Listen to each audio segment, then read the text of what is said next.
ত্যাগী নয়, গৃহস্থ ছিল। অদ্বৈত আচার্যের নাম শুনেছেন? শুনেছেন তো?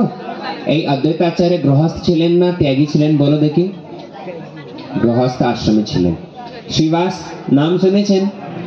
কিভাবে শ্রীবাস প্রভুর ভক্তি দ্বারা মহাপ্রভুকে সম্পূর্ণ রূপে বশীভূত করে নিয়েছেন। এই জন্য ভজন করার জন্য ঘর বার ছেড়ে আর ত্যাগী হয়ে যেতে হবে এরকম কি কোনো কথা নয়। বাড়িতে থেকে থেকেও আমরা ভজন করতে পারবো। বাড়িতে আমরা যা কিছু কাজ করি সেটাকে গোবিন্দকে লক্ষ্য করে আর করতে হবে, এই মাত্র কথা, বেশি কিছু নয়।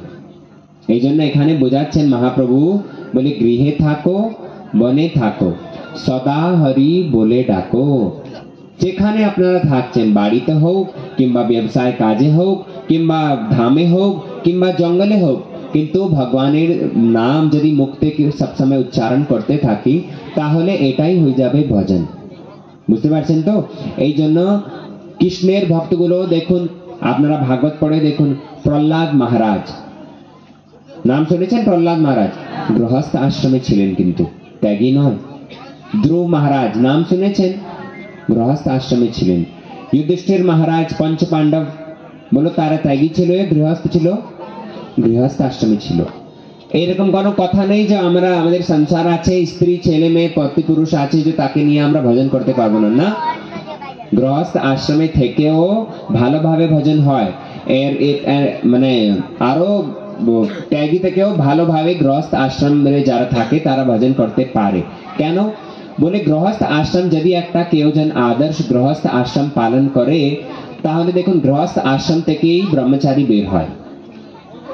ব্রহ্মচর্য আশ্রম, বানপ্রস্থ আশ্রম, সন্ন্যাস আশ্রম, এই তিনটে আশ্রমকে গৃহস্থ যারা বাড়িতে থাকছে তারাই পালন করে, তাই তো?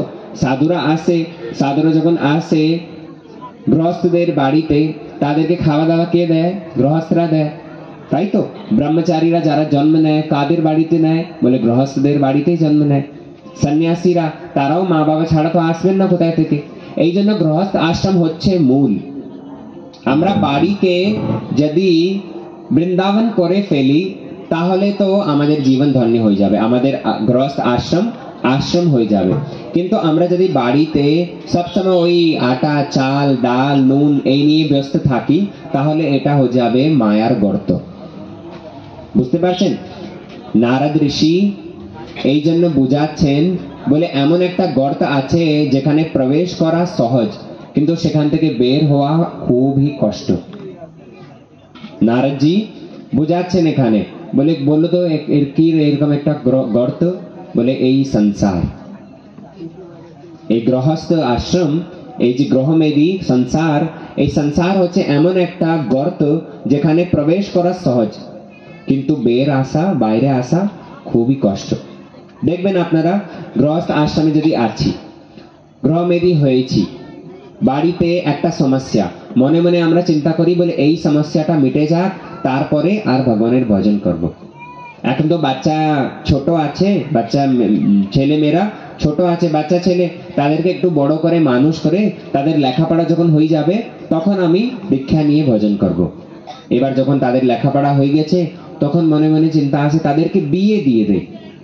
বাড়িতে মেয়ে আছে, তার বিয়ে যদি হয়ে যায় তারপরে আর ভজন করব। মেয়ের বিয়ে হয়ে গেছে কিন্তু তারপরে আর চিন্তা কি? বলে নাতি হবে, এই নাতির একটু মুখ দর্শন করে তারপরে আর দীক্ষা নিয়ে ভজন করব। এবার নাতি হয়ে গেছে, আগে তো তথাপি সাধু সঙ্গে সৎসঙ্গে যাওয়ার সুযোগ পেতেন, কিন্তু এবার যখন বাড়িতে নাতি হয়ে গেছে, বহুমা নাতিকে জন্ম দিয়েছে, এইবার যদি বুড়ি ঘর থেকে বের যায় আর বহুমা গালাগালি করবে, বলে বুড়ির কিছু কাজ নেই, এইদিকে ওইদিকে ঘুরতে থাকে। আরে বাড়িতে থেকে যদি নাতিকে লালন পালন করবে, নাতিকে দেখবে, আমি একটু সময় পেতাম, কিন্তু বুড়িটা সবসময় ঘুরতে থাকে, হয় কি না? আরো বেশি ব্যস্ততা আমাদের হয়ে যায়, আরো বেশি আসক্তিটা বাড়তে থাকে। যখন নাতি পতো একটু বড় হয়ে গেছে, ওদের বিয়ে ঠিয়ে নিয়ে আমরা ব্যস্ত। এই সংসার এমন একটা সংসার, বিচার করবেন একটা ওই মাছ ধরার জাল থাকে না, ওই একবারে ঢুকলে আর বের হতে পারবে না, খুবই কষ্ট, খুবই কষ্ট। আমরা মনে মনে চিন্তা করি এই সমস্যা যদি মিটে যায় তারপরে ভজন করব, এই সমস্যা মিটে নাই, অন্য দুটো সমস্যা সামনে রেডি আছে। ওই দুটো সমস্যা আপনারা শেষ করার চেষ্টা করবেন, আরো 4টে সমস্যা আগে রেডি। সমস্যা মিটবে না, আমরাই মিটে যাব। বুঝতে পারছেন তো? সমস্যা মেটাতে মেটাতে নিজে মিটে যায়, নিজের বল হরি হরি বল হয়ে যায়। কিন্তু ভজন করার জন্য আমরা সব এগিয়ে পরে করব, পরে করব, পরে কখনো আসে না বাবা, কাল কখনো আসে না। আমরা মনে মনে চিন্তা করি কাল থেকে আরম্ভ করব, আর কাল কখনো আসে? কখনো আসে না। ভজন করতে হবে আজ থেকে, এখন থেকে। কেন? বলে এই নিঃশ্বাস নৈব বিশ্বাস কদা রুদ্ধ ভবিষ্যতি। আমরা এই যে নিঃশ্বাস নিচ্ছি, এটা আবার বাইরে আসবে, এটা কি কোনো গ্যারান্টি আছে? নিঃশ্বাসের কোনো বিশ্বাস নয়। শাস্ত্রে একটা কথা বলা আছে, কমল দল জল জীবন টলমল। দেখবেন একটা পদ্ম পুষ্পের পাতার উপরে ওই জলের ফোঁটা কত অস্থির হয়ে থাকে, দেখেছেন তো? এই আছে, এই নাই, দেখেছেন? ঠিক তদ্রূপ আমাদের এই মানব শরীর। করোনা সময় এসেছিল, মনে আছে? হ্যাঁ, মনে আছে তো? কি ছেলে, কি বাচ্চা, কি স্ত্রী, কি পুরুষ, কি বয়স্ক লোক, কি শিশু, সবার মৃত্যু হয়েছে, হয়েছে না? কার কোনো গ্যারান্টি কার্ড আছে যে আমি 80 বছরের হয়েই আর মরব? কে বাচ্চা আর কে বয়স্ক, সে করোনা থেকে আর কেউ বাঁচতে পারেনি। বুঝতে পারছেন তো? এই মানব জীবন অত্যন্ত দুর্লভ, আর দুর্লভ হওয়ার পরেও ক্ষণভঙ্গুর। ক্ষণভঙ্গুর, এখন পেয়েছি আর কখন হারিয়ে যাব সেটা ঠিক নয়। এই জন্য সময় থাকতে থাকতে ভগবানের নাম নিয়ে দিতে হবে। গৃহস্থ আশ্রমে থেকেও কিন্তু ভগবানের নাম জপ করার স্বর্ণিম সুযোগ আমরা পেতে পারবো। কিভাবে? গোস্বামী তুলসীদাস জি একটা সুন্দর উদাহরণ দিয়ে বোঝাচ্ছেন। আমি যা বলছি বুঝতে পারছেন তো? আমি দেখুন অবাঙালি, বুঝতে পারছেন তো? কিন্তু তথাপি আপনাদেরকে বোঝাবার চেষ্টা করছি। ভুল ত্রুটি হলে আপনারা একটু শোধন করে দেবেন, ঠিক আছে?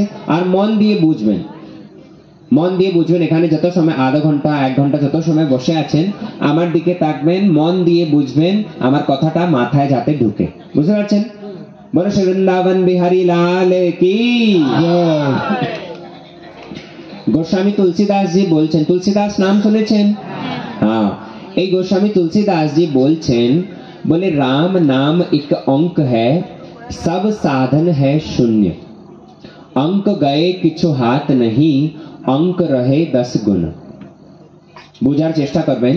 গোস্বামী তুলসীদাস জি বুঝাচ্ছেন, যেরকম সংখ্যা 1, আমি 1 রাখে আর এখানে একটা 0 যদি দেই, কত হয়ে গেল? আগে কি ছিল? এইবার 0 দিতে সঙ্গে সঙ্গে কি হয়ে গেছে? আর একটা 0 যদি দেই, আর একটা 0 যদি দেই, 10 গুণ বাড়তে থাকছে, 10 গুণ বাড়তে যাচ্ছে। বুঝতে পারছেন তো? এইবারে 1 কে সরিয়ে দাও, 0। একটা 0 যদি দেই কত হলো? আর একটা 0 দেই, আর একটা 0 দেই, 0-র কোনো মূল্য আছে? আরে 0-র কোনো মূল্য আছে? সামনে যখন 1 থাকবে, এই এক একটা 0 দেওয়ার সঙ্গে সঙ্গে 10 গুণ বাড়তে যাচ্ছে। বুঝতে পারছেন? কিন্তু 1 যদি সরিয়ে দেই, তাহলে আর আপনি কত 0 দিতে থাকুন, 5টা 6টা 10টা দিয়ে দেন, মূল্য আছে? কোনো মূল্য নাই। এইবার এই কথাটা বুঝে নেন, 1 কি আর 0 কি। 1 কি? বলে 1 হচ্ছে ভগবানের নাম। রাম নাম এক অঙ্ক হ্যায়। গোস্বামী তুলসীদাস জি বলছেন, মহাজনের বাণী, রাম নাম এক অঙ্ক, এই ভগবানের নাম হচ্ছে 1, আর সব সাধন হ্যায় শূন্য। আর যে সংসার, এই সংসারকে বলা হচ্ছে 0, শূন্য। এই সংসার 0 কে, এই সংসারকে আমরা যদি রাম নামের সঙ্গে যুক্ত করে আর করি, তাহলে তো 10 গুণ বাড়তে যাবে। বুঝতে পারছেন তো? 10 গুণ বাড়তে যাবে। কিন্তু ভগবানের নামকে যদি আমরা না করছি, ভগবানের নাম জপ করছি না, ভগবানের ভজন করছি না, রাম নাম এই 1 অঙ্ককে যদি সরিয়ে দিচ্ছি, তাহলে সংসার যতটুকু আপনারা বাড়তে থাকুন, কিন্তু ওর কোনো মূল্য নেই, 0, শেষে কিচ্ছু সঙ্গে যাবে না। বুঝতে পারছেন তো? এই জন্য বাড়িতে যা কিছু আমরা কাজ করি, গৃহস্থ আশ্রমে আছি, তা অর্থ এই নয় যে আমরা ভজন করার সুযোগ পাবো না, ভজন করতে পারবো না। না, গৃহস্থ আশ্রমে থেকেও আমরা ভজন করতে পারবো। কিভাবে? বলে বাড়িতে যেরকম রান্না ঠান্না হয়, সবার বাড়িতে রান্না হয়, হয় কি না? মায়েদের দায়িত্ব আছে রান্না করার।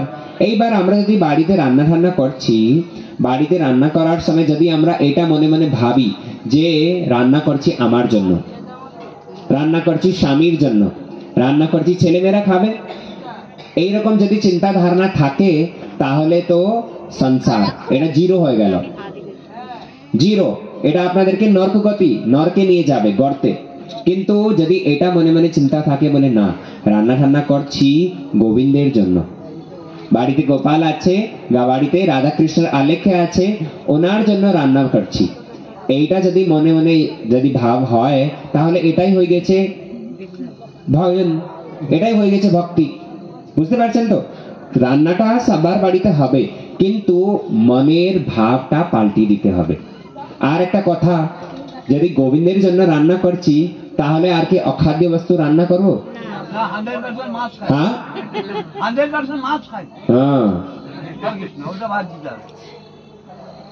গোবিন্দের জন্য যদি রান্না করি তাহলে গোবিন্দের হিসাবে রান্না করতে হবে। তো বাড়িতে যদি গোবিন্দ আছে, বাড়িতে যদি ঠাকুর আছে, ঠাকুর হলেন বাড়ির মালিক, তাই তো? মালিক হিসাবে আমরা হলাম নৌকর, ঠাকুর হলেন মালিক, আমরা হলাম নৌকর।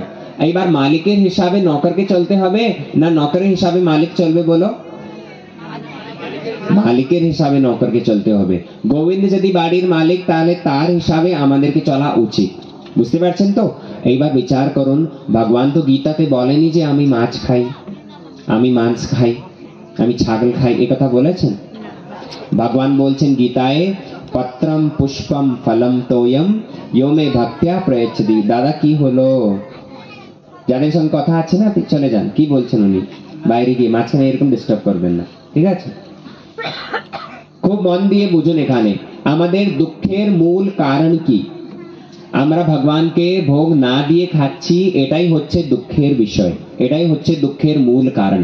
আপনারা গীতা পড়ে দেখুন, স্পষ্ট সেখানে বর্ণন করা আছে ভুঞ্জন্তে তু অগম পাপা ये पचन्ति आत्म कारणात्। গীতা পড়ে দেখে নেবেন, স্পষ্ট লেখা আছে যদি কেউ নিজের জন্য রান্না করে বলে সে সাক্ষাৎ পাপ ভোজন করছে, পাপ খাচ্ছে। আর পাপ ভোজন করে আর কি সুখে থাকতে পারবে? আমাদের বাড়িতে দুঃখ আসে কেন? দেখবেন সবার বাড়িতে কোনো না কোনো রকমের সমস্যা আছে। কারো বাড়িতে টাকা পয়সার অভাব, কেউ শরীর নিয়ে দুঃখী, কেউ কারো বাড়িতে ভালো মকান নেই, কারো বাড়ির ব্যবসায় ভালো চলছে না, কারো ছেলে কথা শুনে না, কারো বহুমা খারাপ, শাশুড়ি বহুমার সঙ্গে পড়ে না, বহুমার শাশুড়ির সঙ্গে পড়ে না, বিভিন্ন রকমের জ্বালাতন, আমরা ত্রিতাপ জ্বালায় দগ্ধীভূত হয়ে যাচ্ছি। কোনো না কোনো রকমের সমস্যা সবার বাড়িতে আছে, দুঃখ আছে। আর দুঃখ যখন আসে না, এই চোখে জল ভাসিয়ে আমরা ঠাকুরের কাছে যাই। কিন্তু আমাদের দুঃখের মূল কারণ কি এইটা যদি বুঝতে পারি তাহলে তো সমাধান হয়ে যাবে। বুঝতে পারছেন তো? ভগবান গীতায় বলছেন বলে এই সব দুঃখ কষ্ট কেন আসছে? বলে পাপ করেছি। যদি পাপ করে থাকি জীবনে কখনো সুখ পাবো না। পুণ্য করলে সুখ আসবে, পাপ করলে দুঃখ আসবে। কি পাপ করেছি? বলে ভগবানকে না ভোগ দিয়ে খাচ্ছি, আত্মকারণাৎ নিজের জন্য রান্না করছি, এটা হচ্ছে সবথেকে বেশি পাপ।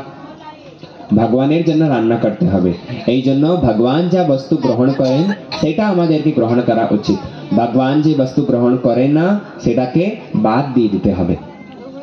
ভগবান গীতায় বলছেন পত্রম পুষ্পম ফলম তোয়ম यो मे भक्त्या प्रयच्छति।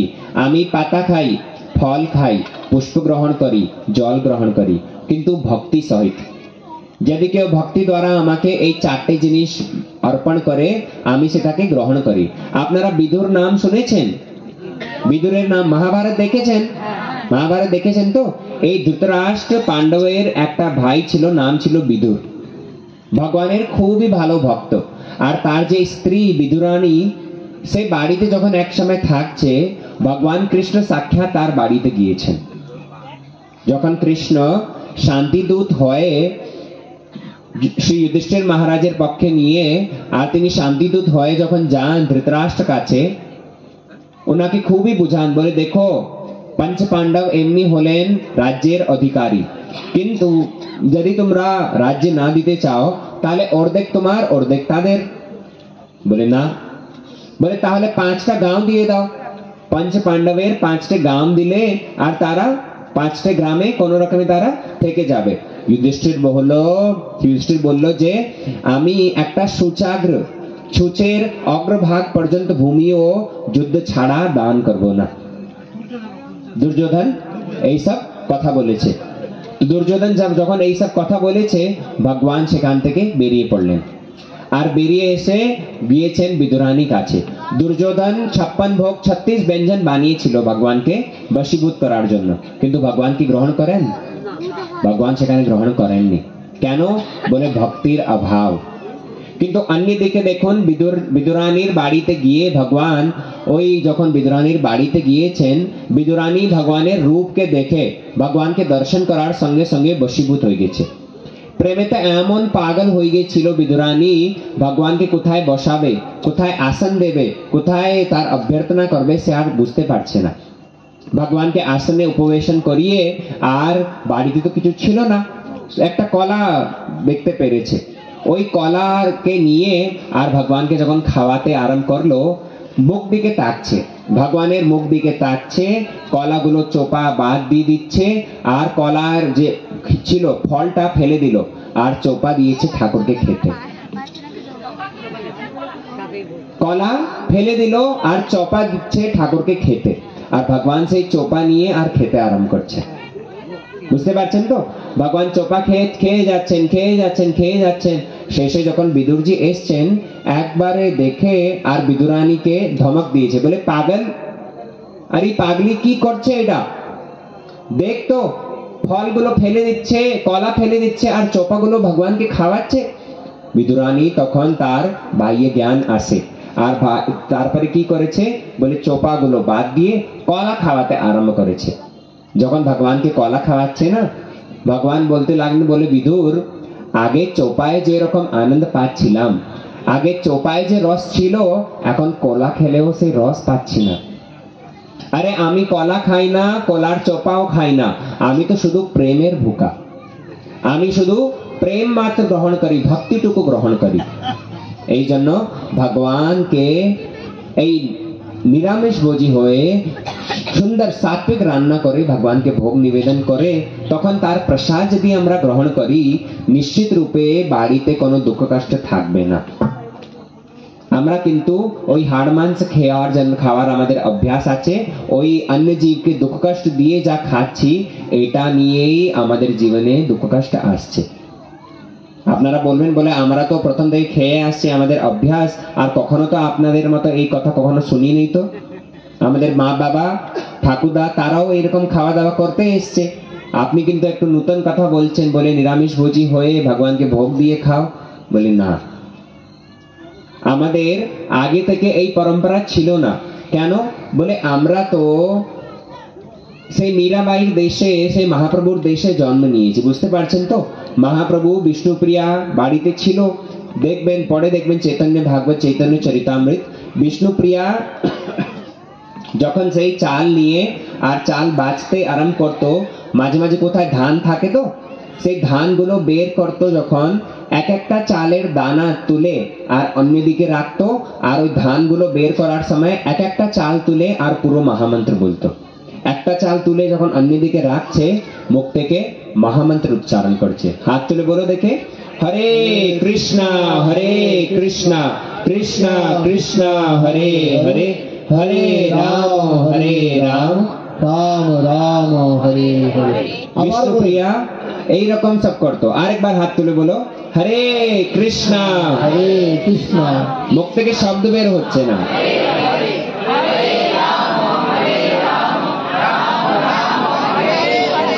বিষ্ণুপ্রিয়া এইভাবে চালগুলো সাফা করত, বাঁচত। বিচার করে দেখুন, আমরা সেই বাংলা মাটিতে জন্ম নিয়ে আর এই হাড় মাংস খেতে কি করে আরাম করে দিলাম। এগুলো আমাদের খাদ্য নয়। যখন ভারত ভূমিতে মুঘলের শাসন হয়, সেই সময় থেকে এই অখাদ্য বস্তু আমাদের ভোজন হয়ে গেছে।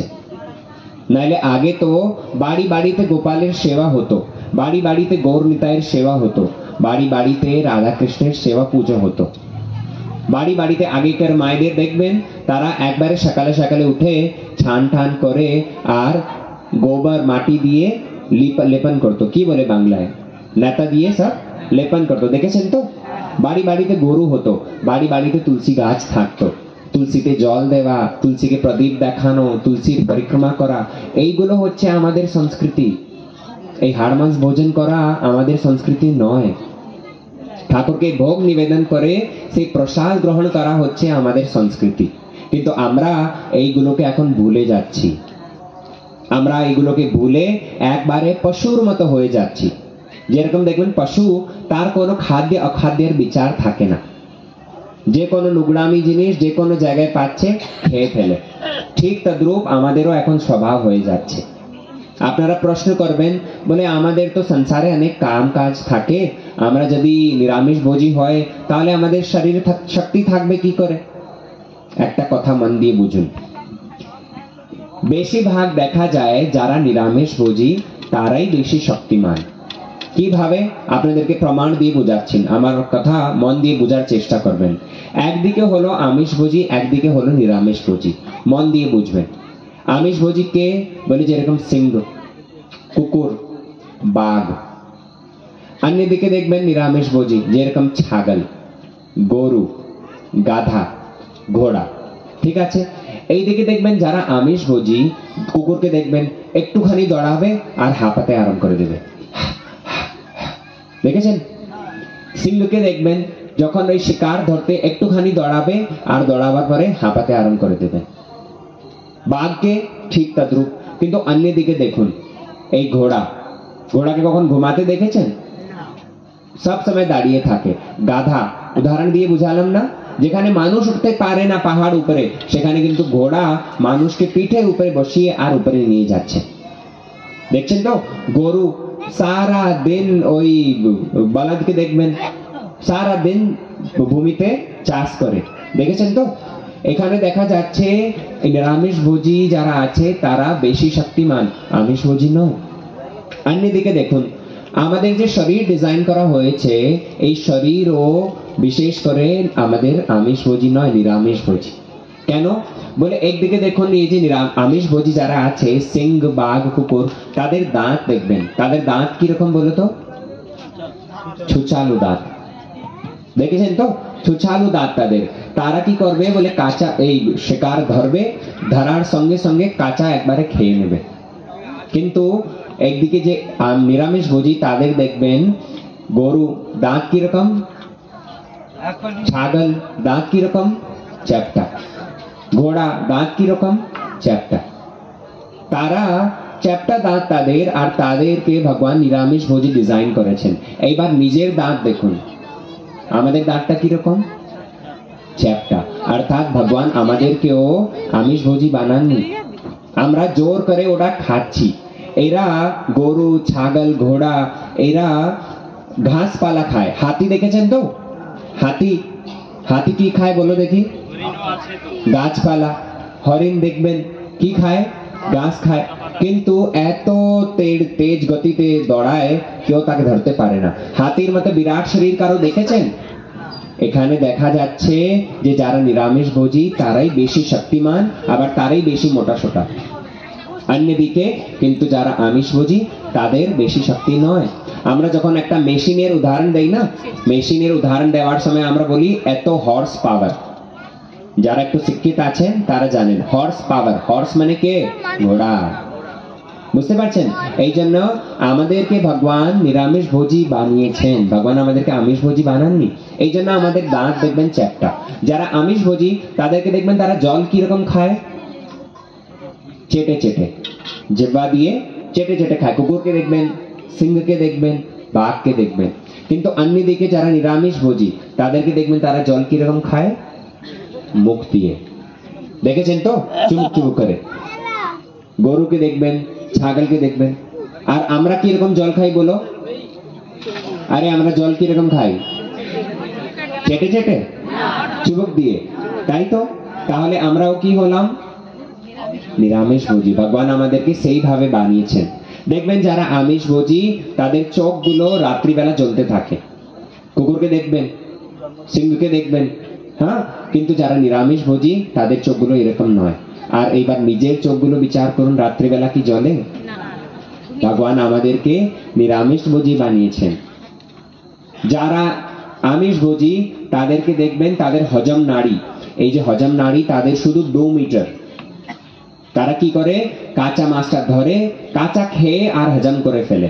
কিন্তু আমরা, আমাদের হজম নাড়ি হচ্ছে 9 মিটার, আর 9 মিটার আমাদের হজম শক্তি খুব কম। এই জন্য আমরা আর কি কাঁচা মাছ খেতে পারবো, হজম করতে পারবো? সেটা এনে আর বাড়িতে রান্না ঠান্না সিদ্ধ করে তারপরে মশলা টসলা দিয়ে কোনো রকমে খাই, আর খাওয়ার পরেও সেটা সহজে হজম হয় না, জানেন তো? এটাও সহজে হজম হয় না, আর ওটাকে হজম করতে গেলেও অনেক কষ্ট লাগে। এই জন্য এখানে দেখা যাচ্ছে বলে যারা নিরামিষ ভোজী তারাই বেশিরভাগ সুস্থ থাকেন। আপনি যদি কোনো একটা ভীষণ আপনাদেরকে রোগ ধরেছে, কোলেস্ট্রল কিংবা হার্ট পেশেন্ট যারা আছে, যাদেরকে ডায়াবেটিস হয়েছে, আপনারা ডক্টর কাছে গিয়ে দেখুন, বসুন, ঠিক আছে হয়েছে, যারা দেবে এটা দেবে। যারা ভীষণ, যাদের কিছু রোগ ধরেছে, আপনারা ডক্টর কাছে যান, সর্বপ্রথম জিনিস ডক্টর আপনাকে এটাই বলবে যে আমিষটা ছাড়ো, আমিষটা মাছ মাংস খাওয়া ছেড়ে দাও, যদি বাঁচতে চাও এটাগুলো ছেড়ে দাও।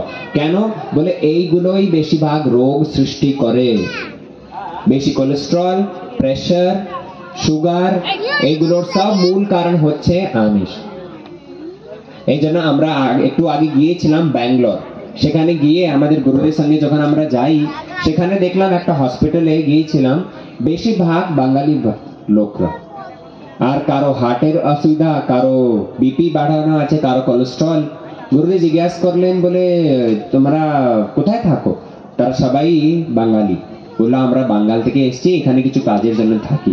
আর ডক্টর সঙ্গে যখন কনসাল্ট করেছে তারা, ডক্টর সর্বপ্রথম ওনাকে বললো বলে নিরামিষ ভোজী হয়ে সহজে যে খাওয়াটা হজম হয়ে যায় সেই খাদ্য নিরামিষ ভোজী হয়ে গ্রহণ করো। আমরা কাঁচা মাছ কখনো হয়ে রক্ত দিয়ে আর কি খেতে পারবো, হজম করতে পারবো? বিচার করুন, আমাদেরকে ভগবান সেভাবে বানাননি। আমাদের ভোজন হচ্ছে এই ভগবানের ভোগ, অন্ন ডাল চাवल।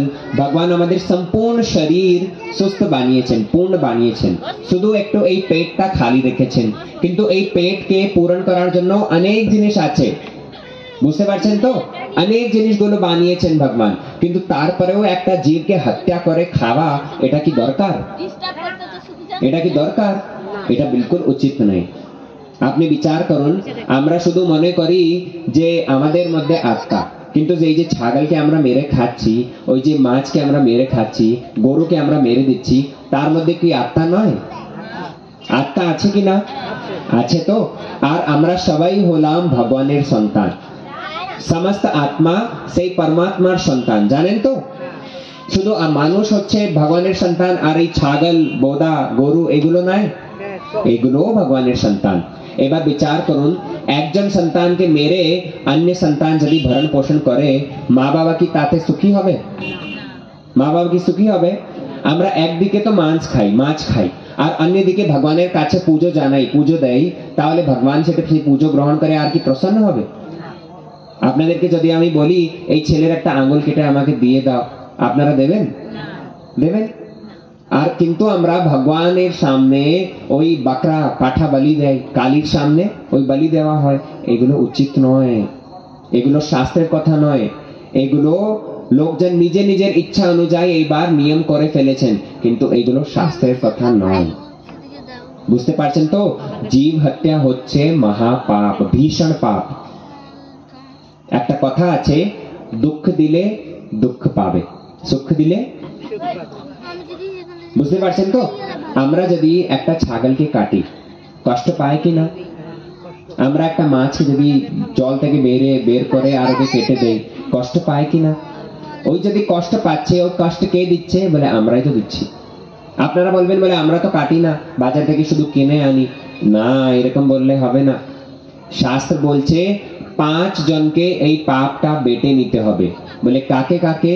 বলে যে কাটছে, দ্বিতীয় জনকে বলে যে বিক্রি করছে, তৃতীয় জনকে বলে যে কিনছে, চতুর্থ জনকে বলে যে রান্না করছে, আর পঞ্চম জনকে যে,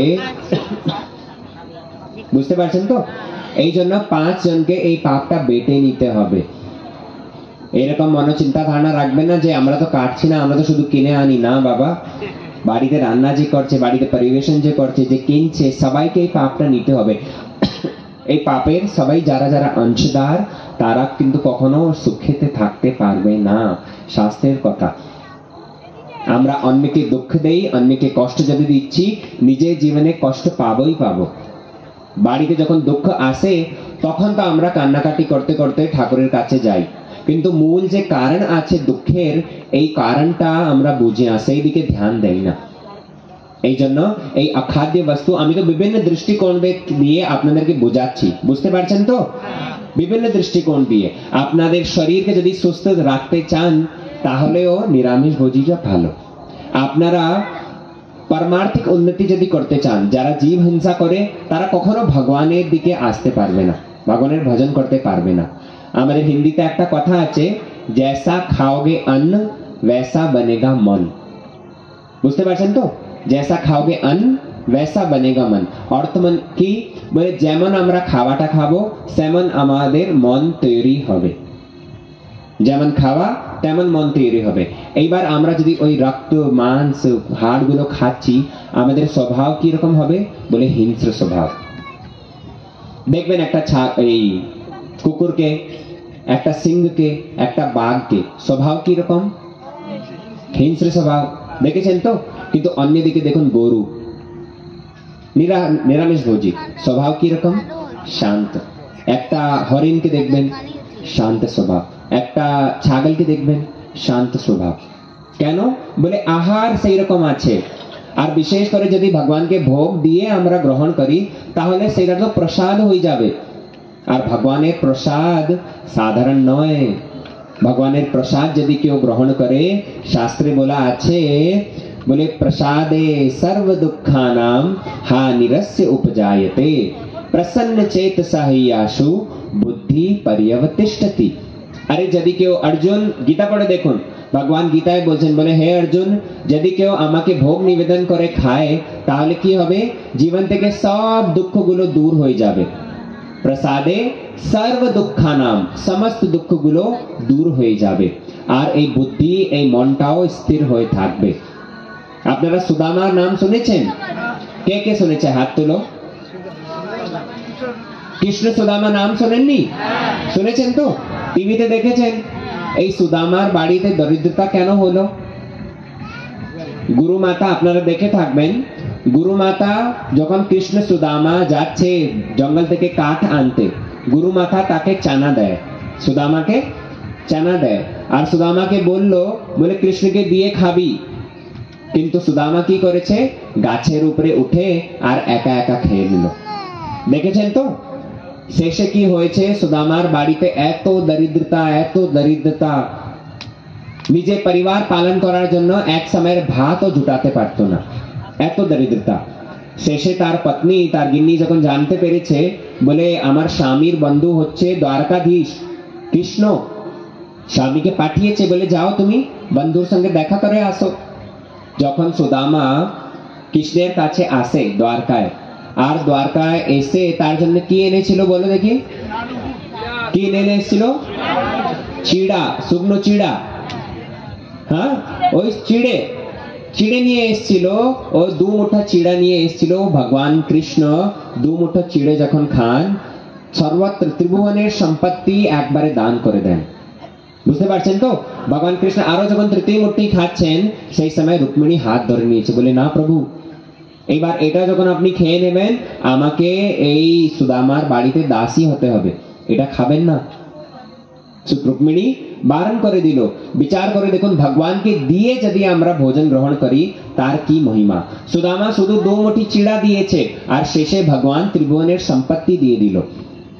আমরা যদি ভগবানকে ভোগ নিবেদন করে আর প্রসাদ রূপে গ্রহণ করব, বাড়িতে কখনো লক্ষ্মীর অভাব থাকবে না, বাড়িতে কখনো টাকা পয়সার অভাব হবে না। শাস্ত্র গ্যারান্টি দিচ্ছে, করে দেখুন এইটা, শাস্ত্র গ্যারান্টি দিচ্ছে কখনো বাড়িতে অন্ন বস্ত্রের টাকা পয়সার অভাব থাকবে না। কিন্তু আমরা যদি ভগবানকে না দিয়ে ওই এদিক ওদিক সব জিনিস খাচ্ছি, তাহলে তো নিশ্চিত রূপে বাড়িতে দরিদ্রতা আসবে। আর যদি টাকা পয়সা থাকলেও সুখ শান্তিতে থাকতে পারবে না। যদি পূর্বজের পুণ্য কর্ম ফলস্বরূপ বাড়িতে টাকা পয়সা থাকে, টাকা পয়সা হলেও সুখে থাকতে পারবে না। কেন? বলে আপনারা টাকা পয়সাকে দুর্ব্যবহার করছেন। এই টাকা পয়সাকে লক্ষ্মী বলা হয় তো? আরে লক্ষ্মী বলা হয় কি না? যেরকম এখানে মায়েরা বসে আছে, আপনারা হলেন কারো কারো লক্ষ্মী, তাই তো? আপনাদের স্বামীর লক্ষ্মী আপনারা। লক্ষ্মীর কর্তব্য কি? বলে নারায়ণের সেবা করা। ঠিক কথা তো? এইবার লক্ষ্মী দিয়ে আপনারা যদি মাছ কিনছে, লক্ষ্মী দিয়ে ডিম কিনলে, লক্ষ্মী দিয়ে মাছ কিনলে, লক্ষ্মী দিয়ে মদ কিনলে, লক্ষ্মী দিয়ে সিগারেট কিনলে, এই লক্ষ্মীকে দুর্ব্যবহার করলে কিনা? লক্ষ্মী গলত জায়গায় গেল কিনা? এই লক্ষ্মীকে আপনি যদি গলত জায়গায় পাঠাচ্ছেন, সেই লক্ষ্মী আপনাকে কিভাবে শান্তি দিতে পারবে? ওই লক্ষ্মী দিয়ে গলত জায়গায় লক্ষ্মী দিয়ে আপনারা মাছ কিনছেন, সেই মাছ খেয়ে কখনো লক্ষ্মী আপনাকে সুখেতে থাকতে দেবে না। কেন? বলে তুমি আমাকে এইসব নোংরামি জায়গায় খরচা করলে, তুমি আমাকে এইসব ভুল জায়গায়, এই গলত জায়গায় পাঠালে।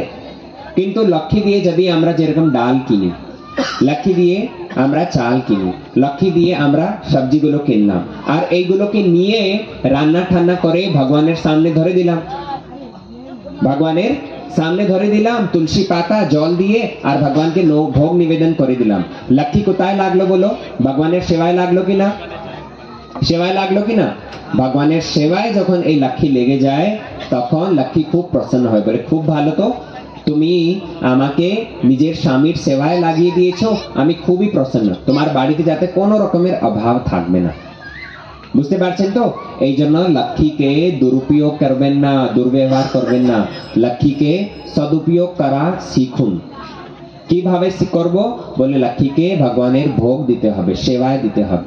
এইভাবে যেরকম দেখুন এখানে পয়সা ছাড়া তো কিছু হয় না, আপনারা যেরকম কিছু কিছু সব দান দক্ষিণা দিয়ে আর এই সুন্দর আয়োজন করাচ্ছেন, তাই তো? ভগবানের কথা হচ্ছে, ভগবানের কীর্তন হচ্ছে, পয়সা ছাড়া তো এইগুলো হতো না, হতো না তো? যারা যারা এই ভগবানের কথার জন্য, ভগবানের কীর্তনের জন্য এই অনুষ্ঠান আয়োজিত করার জন্য দান দিয়েছেন, একবার সবার জন্য তালি বাজান, হাত তালি দেন জোরে।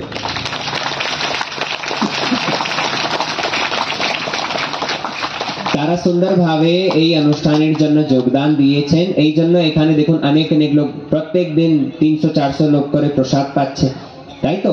ভগবানের কথা শ্রবণ করছেন, ভগবানের কীর্তন শ্রবণ করছেন। এর মঙ্গল কারা পাবে? বলে যারা যোগদান দিয়েছে। বুঝতে পারছেন তো? কিন্তু আপনারা এইভাবে লক্ষ্মীকে সদুপয়োগ করছেন, লক্ষ্মীকে নারায়ণের সেবায় লাগাচ্ছেন, কিন্তু লক্ষ্মী দিয়ে যদি ওই লুগড়া জিনিসগুলো কিনি, তাহলে এটা দুরুপয়োগ হলো। বুঝতে পারছেন তো? এই মাত্র কথা মাথায় ঢুকিয়ে নেন, যাতে বাড়িতে সুখ শান্তি আসে। আমরা যদি অন্যকে দুঃখ দিচ্ছি, কষ্ট দিচ্ছি, কখনো সুখের কল্পনা করতে পারবে না। ভগবানকে পূজা জানালে আর অন্য দিকে মাঝে মাঝে খেলে, এইগুলো শাস্ত্রে কি বলা আছে জানেন তো? বলে এইগুলো হচ্ছে ওই ভস্যের মধ্যে ঘি দেওয়া। ওই ছাই মধ্যে যদি ঘি দেই, কোনো লাভ আছে? কোনো লাভ নাই। ঠিক তদ্রূপ যদি একদিকে কেউ মাঝ ভোজন করে আর অন্যদিকে আমার পুজো করে, আমার সামনে হাত জোড়ে আর দাঁড়িয়ে থাকে, তাদের পুজোটা হচ্ছে সম্পূর্ণরূপে নিরর্থক। ভগবান এইগুলো গ্রহণ করতে তাকে পছন্দ হয় না। কেন? বলে একদিকে তুমি আমার সন্তানকে আমার কেটে দিচ্ছ, আর অন্যদিকে আমার সামনে এসে আর হাত জোড়ে দাঁড়িয়ে থাকছো। এইসব ঠিক নয়, শাস্ত্রে এই কথাগুলো মানা করা আছে। এইগুলো এখন করার কি দরকার ছিল প্রভু? পরে করতে পারতেন।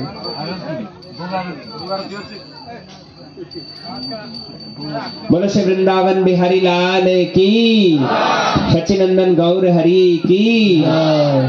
এই জন্য চেষ্টা করবেন আস্তে আস্তে এই নোংরা জিনিসগুলো যাতে বাড়িতে দূর চলে যায়, আর নিরামিষ ভোজী হয়ে ভগবানকে ভোগ লাগিয়ে খাবেন। আর বিশেষ করে এই কলিযুগের যুগ ধর্ম হচ্ছে নাম সংকীর্তন, ভগবানের নাম। এই জন্য ভগবানের নাম জপ করবেন, ভগবানের নামের আশ্রয় গ্রহণ করবেন। ভগবানের নামের আশ্রয় যদি কেউ গ্রহণ করে, নিশ্চিত রূপে বাড়িতে মঙ্গল আসবে। শাস্ত্রে বলা আছে, कलि काले नाम रूपे कृष्ण अवतार, कलि काले नाम रूपे कृष्ण अवतार, नाम है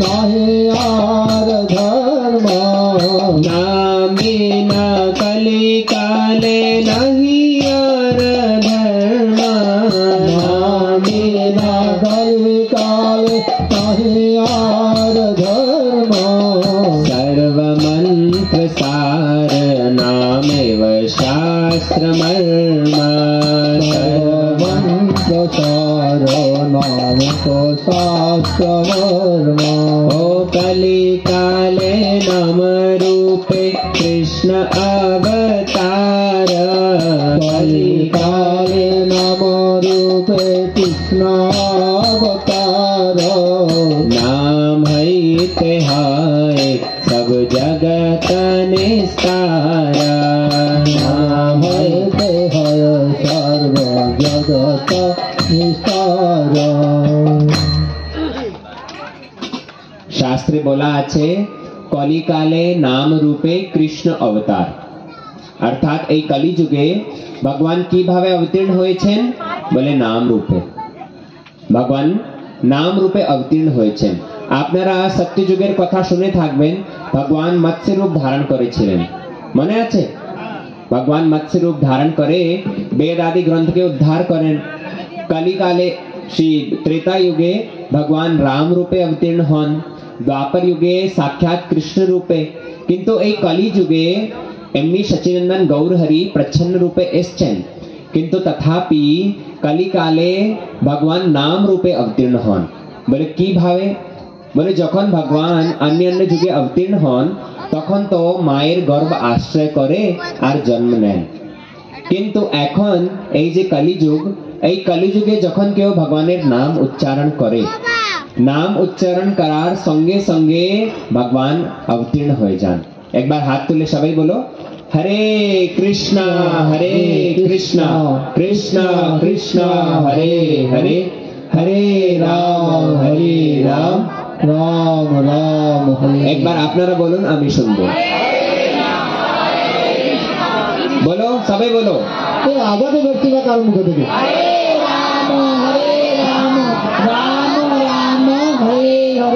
झगड़ा करार समय जेरकम चित्कार करें ना सही रकम बोलूं जोरे हरे कृष्णा कृष्णा कृष्णा हरे हरे हरे राम राम राम हरे हरे এবার হয়েছে এইবার একটু হয়েছে কলিকালে নাম রূপে কৃষ্ণ অবতার মন দিয়ে শুনুন এই কলিযুগে এখন কলিযুগ চলছে তো এই কলিযুগে ভগবান নাম রূপে অবতীর্ণ হন আর ভগবান এই জিহ্বাকে বানিয়ে দেন জননী এই জিহ্বা কি হচ্ছে বলে জিহ্বা হচ্ছে মা যখন যখন সাধক ভগবানের নাম উচ্চারণ করে তখনও এই জিহ্বা জন্মী হয়ে আর কৃষ্ণকে জন্ম দেয় ভগবানকে জন্ম দেয় দ্বাপরে কৃষ্ণ একবার এসেছিলেন त्रेता যুগে রাম একবার এসেছিলেন সত্য যুগে নারায়ণ ইত্যাদি অবতার একবার হয়েছিল কিন্তু এই কলি যুগের মহিমা দেখুন যখন যখন সাধক ভগবান নাম উচ্চারণ করে তখন তখন ভগবান এই জিহ্বা দ্বারা অবতীর্ণ হন এত মহিমা নিতাই গৌর প্রেমানন্দে এই জন্য কি করতে হবে বলে কলি যুগে নাম জপ করতে হবে ভগবানের নাম ছাড়া অন্য কোনো উপায় নয় ভগবানের নাম যদি কেউ জপ করতে পেরেছে তাহলে তার মনুষ্য জীবন সার্থক কিন্তু ভগবানের নাম যদি কেউ জপ করতে পারেনি তো শেষে অত্যন্ত ঘোর নরকে তাকে প্রবেশ করতে হবে আমাদের পরম গুরুদেবকে একজন প্রশ্ন করলো বলে বাবা আমি সম্পূর্ণ জীবনে খুব ধার্মিক প্রবৃত্তি করতে করতে জীবন পালন করেছি যতটুকু যেবে থেকে আমার বুদ্ধি জাগ্রত হয়েছে তখন থেকে আমি কখনো মিথ্যা কথা বলি নাই কাউকে দুঃখ কষ্ট দেই নাই বাড়িতে সন্তান ছেলেরা মেয়ে স্ত্রী যারা আছে তারাও সম্পূর্ণভাবে সন্তুষ্ট কারো কিছু ক্ষতি করি নাই আমার বয়স এখন হয়ে গেছে 60 বছর আর ছেলে মেয়েদেরকেও বিয়ে দিয়ে দিয়েছি এবার সবাই নিজে নিজে দায়িত্ব নিয়ে ব্যস্ত আছে আমরা স্ত্রী আর স্বামী আমরা দুইজন বাড়িতে জীবন ব্যতীত করছি কিন্তু এখন রোগ ধরেছে কি জানি কখন মরে যাব আমি শুধু এটা জানতে চাই যে আমার গতি কি হবে আমার গতি কি হবে? আমাদের মহারাজ বললেন, বলে নরকে যেতে হবে। কি করতে হবে? কি করতে হবে?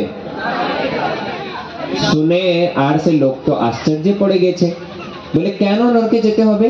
আরে আমি তো কারো পাপ কর্ম কোনো করিনি, কারো ক্ষতি করিনি, সবাইকে ভালোভাবে রেখেছি। মহারাজ বললেন, বলে তুমি এত কিছু করার পরেও কিন্তু ভগবত ভজন করো নাই, ভগবানের নাম জপ করো নাই, এই জন্য তোমার আসা যাওয়াই সার হলো। হরি ভজন না হইল, আসা যাওয়াই সার হলো। আরে ভগবানের নাম যদি মুখ থেকে উচ্চারণ করতে, একবার উচ্চারণ করলেও শ্রেষ্ঠ ফল পেয়ে যেতেন, কিন্তু ভগবানের নাম তুমি নাও নেই কখনো, ভগবানের ভজন করো নেই, এই জন্য তোমার নরকগতি হবে, বেশি কিছু নেই। এই মানব জীবনকে আপনারা যদি ধন্য করতে চান, ভগবানের নামের আশ্রয় অবশ্য গ্রহণ করতে হবে, নাম ছাড়া গতি নেই বাবা।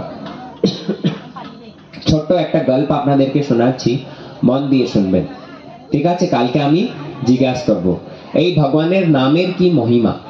ভগবান নাম যদি কেউ একটা সদ্গুরু কাছ থেকে শ্রবণ করে আর গ্রহণ করতে আরম্ভ করে দেয়, তাহলে এই নাম দ্বারাই কত শ্রেষ্ঠ ফল পেয়ে যাবে। ছোট্ট একটা গল্প শুনবেন, তারপরে সবাই প্রসাদ নিয়ে যাবেন। 8:30 হয়েছে না? ঠিক আছে, মন দিয়ে শুনুন, আরো 5 মিনিট, বেশি সময় না। এক সময় কি হয়েছে, দুজন ভাই, এক তো খুব ভজন করতো, অন্য কিন্তু খুবই নাস্তিক। তারা বাড়িতে থাকতো, আর যে ভজন করে তার মনে খুব ইচ্ছা, বলে আমি এই অন্য ভাইকেও বুঝাই যাতে এর মতিও ভগবত ভজনে আসে।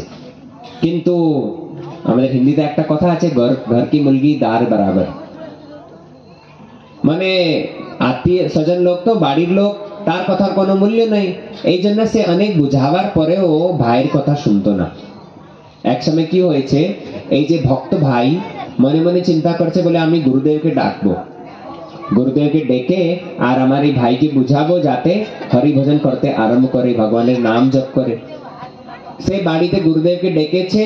এই যে নাস্তিক ভাই মনে মনে চিন্তা করছে, আরে আমি গুরুদেবের সঙ্গে দেখা করলে তো আমাকে বুঝাবে, আমি গুরুদেবের সঙ্গে দেখাই করবো না, গুরুদেব যখন বাড়িতে আসবে সেই সময় আমি অন্য কোথায় চলে যাব।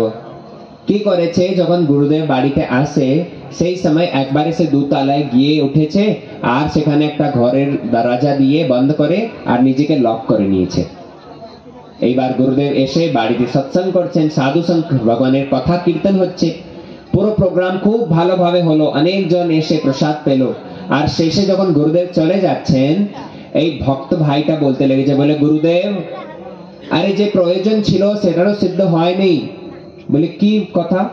বলে আমি চেয়েছিলাম আমার এই ভাই একটু ভগবত ভজনের পথে যাতে আসে, আমি ওকে বুঝাবার জন্য এই সৎসঙ্গ আয়োজন করলাম, কিন্তু গুরুদেব সে তো এখানে আপনার কাছে আসেনি, সে তো একবারে দোতলায় বসে আছে, ঘরটা বন্ধ করে।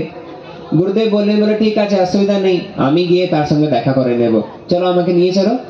গুরুদেব গিয়েছেন দোতলায়, গিয়ে একবারে কাবাড় বাড়লেন, বলে তুমি বাইরে আসো। সে জানতে পেরেছে বলে গুরুদেব, বলে না আমি বাইরে যাব না। বলে বাইরে আসো বাবা, তুমি বাইরে আসো, সৎসঙ্গ তো এবার শেষ, সাধু সঙ্গ আর হবে না, কথা কীর্তন সব শেষ হয়ে গিয়ে, তুমি বাইরে চলে আসো। বলে না আমি বাইরে আসবো না। বলে একটু দরওয়াজা তুমি খুলো, তোমার সঙ্গে দেখা করে আর চলে যাও, কিচ্ছু বলবো না, তুমি দরজা একটু খুলো। সে কি করেছে, দরজা খুলেছে। দরজা খোলার সঙ্গে সঙ্গে গুরুদেব হাত ধরে নিয়েছে। হাত ধরার পরে গুরুদেব বলছেন, বলো কৃষ্ণ বলো, তুমি কৃষ্ণ বলো। সে বলছে না আমি বলবো না। বলে একবার তুমি কৃষ্ণ বলো। বলে না আমি বলবো না। আরে বেশি নাই, তুমি একবার শুধু মুখে কৃষ্ণ বলো। বলে আমি কৃষ্ণ বলবো না, আমি কৃষ্ণ বলবো না। গুরুদেব বলেন, বলে তুমি তো বলে ফেললে, আর কি, চলে আসো বাইরে, ঘরের বাইরে চলে আসো, একটা কথা তোমাকে বুঝাচ্ছি। বলে কি হলো গুরুদেব? বলে দেখো, আজকে তুমি এই যে একবার কৃষ্ণ নাম বলেছো, একটা সদ্গুরু কাছ থেকে শ্রবণ করে আর এই যে কৃষ্ণ নাম বলেছো, এই কৃষ্ণ নামকে কখনো বিক্রি করবে না, এই কৃষ্ণ নামকে কখনো বিক্রি করবে না, এই এক কৃষ্ণ নাম তোমাকে সর্বোত্তম ফল প্রদান করবে। এইবার গুরুদেব কথা শুনে নিয়েছে, ঠিক আছে, কিন্তু মরার সময়, শেষ সময় যখন এসছে, ওর যমদূত এসছে, ধরে তাকে নিয়ে যাচ্ছে যমরাজ কাছে। আর যমরাজ কাছে গিয়ে দাঁড় করে দিল। চিত্রগুপ্তকে বলা হলো, খোলো এর খাতা। চিত্রগুপ্ত দেখতে আরম্ভ করেছে, সারা জীবন এমনি খরচা করলো, সারা জীবন কিছু ভালো কাজ করেনি, এমনি সময় নষ্ট করেছে। চিত্রগুপ্ত দেখে বলল,